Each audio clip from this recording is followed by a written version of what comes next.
Huwag balewalain ang anumang kagat o kalmot ng hayop dahil nakakamatay ang rabies o rabies. Kagagaling ko lang sa Animal Bite Center at para matanong na yung mga concern nyo at mas ma-explain ko sa inyo. Yung kinagat siguro siya, sir, parang binaliwala niya. Wala din kasing panggastos, sir.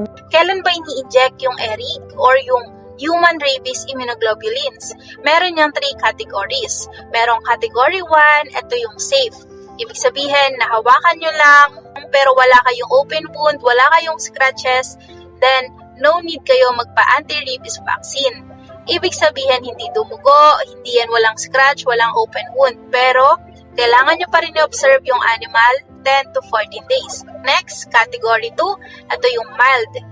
Merong scratches, may bite wound, pero walang active bleeding.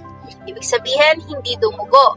Ang gagawin or i-inject lang sa inyo ay anti-rabies vaccine. No need nung ERIG or nung mga HRIG. Pero kung kayo ay nasa category 3, ito yung high risk. Kapag kayo ay nakagat ng aso o ng pusa na malalim, merong active bleeding, dumugo. At kapag kayo ay nakagat ng mga stray dogs, stray cats na hindi nyo maobserbahan ng 10 to 14 days at hindi nyo alaga. Sabi ng ina, noong Marso nakagat ng aso sa paa si Nicole. Pero nitong Sabado lang, May 24, lumabas ang mga sintomas. Kahapon, Linggo, binawian siya ng buhay. Wala raw pinagsabihan si Nicole na nakagat siya ng aso. And kapag kayo ay nakagat na malapit sa ulo, malapit sa utak, kagaya sa mukha, sa parte ng mukha, tenga, neck, kamay, at even sa genitals, sa mga private parts nyo, kailangan nyo magpa-inject agad-agad. Dahil, yun nga, depende sa location kung saan kayo nakagat, kung gaano kabilis mag-travel yung rabies virus sa katawan nyo papunta sa utak. Diyan binibigay ang ERIG. Ito ay ang mga antibodies. Sila ang gagawa ng paraan or para magkaroon kayo ng antibodies para labanan yung rabies na yan. Yung dosage na yan ay nakadepende sa timbang nyo.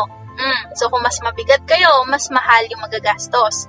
Pero life-saving yan. Kahit suspected na may rabies yung aso o pusa na yan, safe kayo. Pero dapat kompletuhin nyo pa rin yung vaccine kasi kung hindi, useless lang.